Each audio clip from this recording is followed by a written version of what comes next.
اعوذ باللہ من الشیطان الرجیم۔ میں پناہ مانگتا ہوں اللہ کی شیطان مردود سے۔ بسم اللہ الرحمن الرحیم۔ شروع کرتا ہوں اللہ کے نام سے جو بڑا مہربان نہایت رحم والا ہے۔ فلما جاءت رسلنا لوطا سيء بهم وضاق بهم ذرعا وقال هذا يوم عصيب۔ قرآن شریف کی 12ویں پارہ میں سورہ ہود کے 7ویں رکوع میں آیت نمبر 77 میں اللہ تعالیٰ ارشاد فرماتا ہے، جب ہمارے بھیجے ہوئے فرشتے لوط علیہ السلام کے پاس پہنچے تو وہ ان کی وجہ سے بہت غمگین ہو گیا۔ لوط علیہ السلام جو پیغمبر تھے بہت غمگین ہوئے اور دل ہی دل میں کہنے لگے بڑی مصیبت کا دن ہے۔ اس کی قوم دوڑتی ہوئی اس کے پاس آ پہنچی، وہ تو پہلے ہی سے بدکاریوں میں مبتلا تھی۔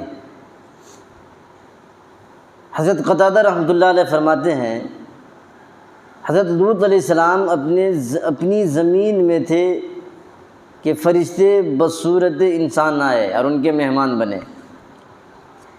شرما شرمی میں انکار تو نہ کر سکے اور انہیں لے کر گھر چلے۔ لوط علیہ السلام بستی میں تھے کہیں تو دو فرشتے آئے انسان کی شکل میں اور دیکھنے میں بہت خوبصورت بن کے اور ان کے مہمان بن گئے، بولے کہ ہم آپ کے گھر چلیں گے، آپ کے مہمان بنیں گے۔ ماحول اتنا پریشان کن تھا کہ شرما شرمی میں لوط علیہ السلام نہیں بول سکے کہ بھائی ہمارا مہمان مت بنا، ہم نہیں مہمان بنائیں گے، تو لے کے گھر کی طرف چلے۔ راستے میں صرف اس نیت سے کہ یہ اب بھی واپس چلے جائیں، ان سے کہا فرشتوں سے، واللہ یہاں کے لوگ بہت زیادہ بدتمیز، برے، خبیث، بدماش، بےایمان ہیں، اتنے خبیث قسم کے ہیں کہ ایسا کہیں بھی نہیں ہوں گے، کیونکہ وہ قوم لواطت میں مبتلا تھی، مرد مرد سے گڑبڑ کرتا تھا۔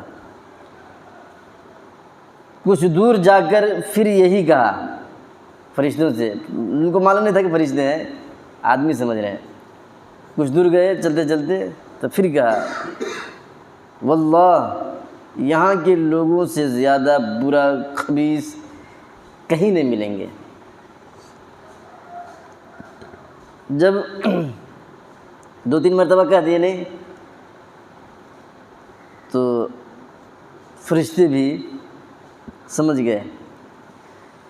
یہ کہنا پیغمبر جب کہہ دیا اپنے سے، چونکہ فرشتوں کو بھی یہ حکم ہوا تھا کہ وہ پیغمبر اس بستی کی برائی کر دے تو سمجھ جانا کہ یہاں کے لوگ ایک دم بیکار ہیں، اس کے بعد ہی ہلاک کرنا ہے۔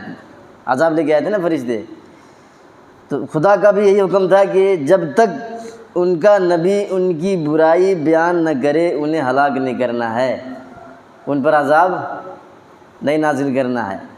تو خود پیغمبر 2-3 مرتبہ برائی کر دیے چلتے چلتے راستے میں ہی، کیونکہ یہ فرشتے قوم لوط کی جو ہے نا بدکاریوں کی وجہ سے ان کو ہلاک کرنے کے لیے آئے تھے۔ تفسیر ابن کثیر پارہ نمبر 12 صفحہ نمبر 26 سورہ ہود کے 7ویں رکوع کی تفسیر میں ہے۔ میرے محترم بزرگوں، دوستو، حضرت لوط علیہ السلام فرشتوں کو پہچان نہیں سکے کہ یہ فرشتے ہیں، کیونکہ آپ عالم الغیب نہیں تھے۔ فرشتے ہیں ان کو معلوم ہوتا تو اتنا پریشان کیوں ہوتے؟ وہ تو سمجھ جاتے کہ فرشتوں کے آدمی انسان کچھ بھی نقصان نہیں پہنچا سکتا ہے، تو مجھے پریشان ہونے کی کیا ضرورت ہے؟ بھلا فرشتوں کو بھی آج تک کسی نے نقصان پہنچایا ہے؟ سنا ہے کہیں آپ نے؟ دیکھنے کی طاقت نہیں ہے، نقصان کیا پہنچائے گا؟ تو لوط علیہ السلام عالم الغیب نہیں ہیں۔ اگر عالم الغیب ہوتے تو ان کو پتہ چل جاتا کہ یہ فرشتے ہیں، مجھے پریشان ہونے کی ضرورت نہیں ہے۔ وہ پریشان ہیں، کیسے وہ سوچ رہے ہیں کہ کاش یہ لوگ یہیں سے واپس ہو جائیں، یہ ہمارے گھر نہ آئیں، ہماری بستی میں نہ آئیں۔ پریشانی اتنی ہے کہ بستی والوں کی برائی بھی کر دی ہے۔ مہمان کے سامنے کون تو میں اپنی پڑوس کی بستی کی برائی کرتا ہے؟ نہیں کرتا ہے۔ لیکن خبیث قوم اتنی بدماش تھی کہ وہ مہمان کے سامنے اپنی قوم کی برائی بیان کر دیے، مہمان سمجھ کے ہی کیے، حالانکہ اللہ کا فرشتہ تھا، عذاب دینے آیا تھا۔ حکم یہ تھا کہ جب تک پیغمبر اس بستی کی برائی نہ کر دے عذاب نہیں دینا ہے، اس لیے یہ سب ایک تدبیر کے تحت چلا ہے۔ بہرحال ان کو پتہ نہیں چلا تھا کہ یہ فرشتے ہیں، مجھے اصل بتانا یہ ہے۔ قرآن مجید کے 23ویں پارہ میں 20 پر 23ویں پارہ 3ویں پارہ میں سورہ صاد کے دوسرے رکوع میں آیت نمبر 21 میں اللہ تعالیٰ ارشاد فرماتا ہے وَهَلْ أَتَاكَ نَبَأُ الْخَصْمِ إِذْ تَصَوَّرُوا الْمِحْرَابَ إِذْ دَخَلُوا عَلَىٰ دَاوُودَ فَفَزِعَ مِنْهُمْ إِلَىٰ آخِرِهِ۔ اللہ اس میں فرما رہا ہے کیا تجھے جھگڑا کرنے والوں کی بھی خبر ہوئی ہے؟ حضور پاک صلی اللہ علیہ وسلم اللہ پوچھ رہا ہے کہ دو لڑنے جھگڑنے والوں کے واقعہ آپ کو معلوم ہے؟ وہ دو لڑنے جھگڑنے والے آدمی، کیا تجھے جھگڑا کرنے والوں کی بھی خبر ہوئی جب کہ وہ دیوار پھاند کر عبادت کی جگہ آ گئے؟ جب یہ حضرت داؤد علیہ السلام کے پاس پہنچے تو یہ ان سے ڈر گئے، داؤد علیہ السلام ان سے ڈر گئے۔ قرآن شریف جو ہے نہیں مختصر ایک دم شارٹ اتنا سب بیان کیا، اور کتنا لمبا واقعہ ہے یہ میں آپ کو بتا رہا ہوں، شارٹ کٹ میں ہی بتا دے رہا ہوں۔ تبیان کے حوالے سے لکھا ہے کہ جبریل علیہ السلام اور میکائیل علیہ السلام دونوں جھگڑنے والوں کی صورت میں حضرت داؤد علیہ السلام کے پاس آئے، اور ہر ایک کے ساتھ فرشتوں کا ایک گروہ تھا۔ حضرت داؤد علیہ السلام نے دن تقسیم کر رکھے تھے، آج کیا دن ہے؟ چہارشنبہ نہیں، چہارشنبہ کو عبادت کریں گے، خالی عبادت، دوسرا کام نہیں۔ جمعرات کو پورے بستی گاؤں والوں کو فیصلہ کریں گے، فیصلہ ہی فیصلہ، صرف فرض جو عبادت ہے نماز وہ پڑھیں گے، باقی فیصلہ ہی فیصلہ۔ جمعہ کو روزہ رکھنا ہے تو روزہ رکھنا ہے، ایسا دن تقسیم کر رکھے تھے، بتانا ہے مجھے۔ ایک دن عبادت کرتے، ایک دن فیصلہ کرتے، ایک دن واعظ کرتے، بیان کرتے، ایک دن اپنا گھر کا خاص کام کرتے۔ عبادت کے دن بالا خانہ میں اوپر کے منزل میں انتس میں دوسرے انتس میں جا کے ہم سکون سے عبادت میں رہتے، کیا بھی ڈسٹرب ہونا نہیں۔ دروازے پر چوکیدار بٹھا دیتے تھے، کسی کو یہاں آنے نہیں دینا نہیں ہے، سب بند کر دیتے تھے، اور عبادت میں اللہ کے ذکر میں عبادت میں ایسا عبادت کرتے ہیں کہ دنیا کی کسی چیز کا ہوش و حواس نہیں۔ تو اوپر کے انتس میں عبادت کرنے چلے گئے، چوکیدار کو دروازے پر بٹھا دیا کہ ادھر آنے نہیں دینا کسی کو۔ اس دن فرشتے آدمیوں کی صورت میں حضرت داؤد علیہ السلام کے گھر میں آئے اور ان کے عبادت خانے میں چڑھ گئے۔ جب اندر حضرت داؤد علیہ السلام کے سامنے آئے تو وہ ان سے ڈر گئے، اس لیے کہ وہ بغیر اجازت کے اوپر چلے گئے تھے۔ فرشتے بولے کہ ڈرو نہیں، داؤد علیہ السلام سے بولے ڈرو نہیں، ہم فرشتے ہیں، ہم دو لڑنے جھگڑنے والے ہیں، ایک دوسرے پر ہم نے ظلم کیا ہے، آپ ہمارا فیصلہ کریں۔ ڈر گئے، فرشتے ہیں، یہ سب بتانا پڑ رہا ہے۔ فرشتے ہیں، ان کو سمجھ جانا چاہیے تھا اپنے سے، عالم الغیب ہوتے تو اگر سب کچھ پتہ رہتا پیغمبر کو تو ڈرنے کی ضرورت کیا تھی؟ ان کو پتہ چل جائے نہیں فرشتے ہیں، کچھ ہمارا کوئی چیز کام کروانے آئے ہیں، لیکن ڈر گئے۔ یہ واقعہ لکھا ہوا ہے تفسیر قادری میں، جلد نمبر 2 صفحہ نمبر 331 میں ہے۔ دیکھیے فرشتوں کو پہچان نہیں سکے داؤد علیہ السلام، تو کسی بھی پیغمبر کو اللہ تعالیٰ جتنا بتاتا ہے اتنا جانتے ہیں غیب کی چیزوں میں سے، تو اس کو اطلاع کہا جاتا ہے، اطلاع علی الغیب۔ اللہ نے غیب کی چیزوں پر ان کو مطلع کر دیا ہے، بتایا ہے، تو جان گئے، دوسرے اپنی امتیوں کو بھی بتا دیے، تو اطلاع علی الغیب اس کو کہا جائے گا۔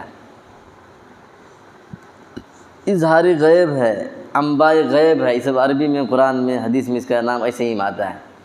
کوئی چیز چھپی ہوئی تھی، پردے میں تھی، غیب میں، اللہ نے اس کو اپنے پیغمبر پر ظاہر کیا، تو اس کو کہا جاتا ہے اطلاع علی الغیب، اظہار غیب، انباء غیب۔ قرآن شریف میں ایسے ہی لفظ استعمال کیے گئے ہیں۔ شریعت کے مزاج کے مطابق اس کو علم غیب نہیں کہا جاتا، اطلاع الغیب کہا جاتا ہے۔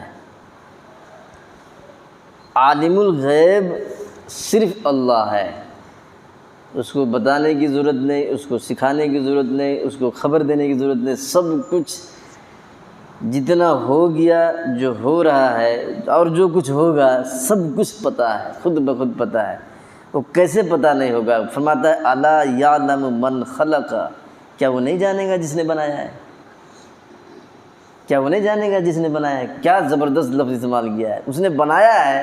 ارے کچھ بھی ہے، کہیں بھی ہے، کبھی بھی ہے، بنایا تو اسی نے نہیں۔ آدمی بدمعاشی کر رہا ہے، آدمی کس نے بنایا؟ اللہ نے۔ کسی جگہ پہ کر رہا ہے، وہ جگہ کس نے بنایا؟ اللہ نے۔ کسی ٹائم میں کر رہا ہے، رات میں، دن میں، وہ دن اور رات کس نے بنایا؟ اللہ نے۔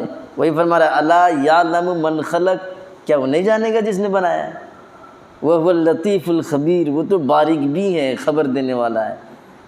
انہ علیم بذات الصدور، وہ تو دلوں میں اٹھنے والے بھید کو بھی جانتا ہے۔ وہ زبردست، کتنا زبردست دعویٰ کیا ہے، تمہارے دل میں کیا کیا خیالات آتے ہیں وہ بھی جانتا ہے، اور قیامت کے دن دکھا دے گا، قیامت کے دن دکھائے گا۔ اتنا علم، اتنا کامل ہے، ایسا کامل ہے۔ فرماتا ہے انہ علیم بذات الصدور، وہ تو دلوں میں اٹھنے والے بھید کو بھی جانتا ہے۔ صرف جانتا نہیں، قیامت کے دن دکھائے گا کہ دیکھو تم نے یہ سوچا تھا۔ افلا یعلم اذا بعثر ما فی القبور وحصل ما فی الصدور، کیا ان کو پتہ نہیں جب جس دن قبریں ادھیڑ دی جائیں گی، اکھیڑ دی جائیں گی، قبر کو پھاڑ دیا جائے گا، اندر سے آدمیاں نکل جائیں گے، وحصل ما فی الصدور، اور دلوں میں جو کچھ بھی ہے اس کو بھی ظاہر کیا جائے گا۔ یہ وہ اپنا علم بیان کر رہا ہے۔ تو ایسا کسی کے پاس نہیں، ایسا کسی کے پاس نہیں، جب پیر ہو، فقیر ہو، ولی ہو، نبی ہو، حضرت ہو، عالم ہو، بھوت ہو، شیطان ہو، پریت ہو، جادوگر ہو، سفلی عمل کرنے والا ہو، کچھ بھی ہو، ایسا غیب کی خبر کسی کو بھی نہیں ہے، فرشتوں کو بھی نہیں ہے۔ تو وہ میں بتا رہا ہوں کہ جو شریعت کے مزاج ہے، اپنا مزاج بھی اسی کے مطابق ڈھالنا ہے، یہ نہیں کہ شریعت کو اپنے مطابق بنا دیں۔ ایسے ڈھالنے پر، شریعت کو اپنے مزاج کے مطابق سوچنے سمجھنے پر جنت نہیں ملے گی۔ اپنا مزاج، اپنا خیال، اپنی فکر، اپنی سوچ شریعت کے مطابق بنانا پڑے گا۔ اللہ تعالی ہم سب کو سمجھنے کی، عمل کرنے کی توفیق عطا فرما دے، آمین۔ بسم اللہ الرحمن الرحیم، لک الحمد و لک الشکر یا اللہ، اللہم انت السلام و منک السلام و الیک یرجع السلام، ربنا حینا بالسلام وادخلنا برحمتک دار السلام، تبارک ربنا وتعالیت یا ذا الجلال والاکرام۔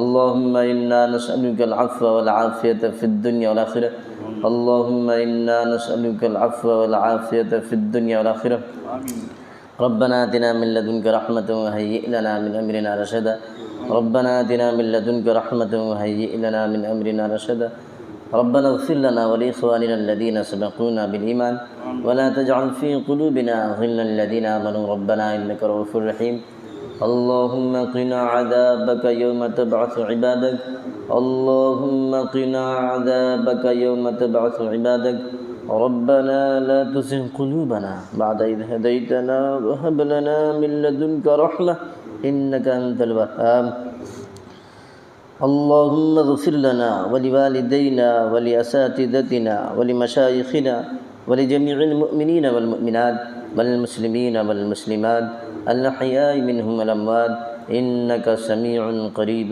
مجيب الدعوات برحمتك يا أرحم الراحمين۔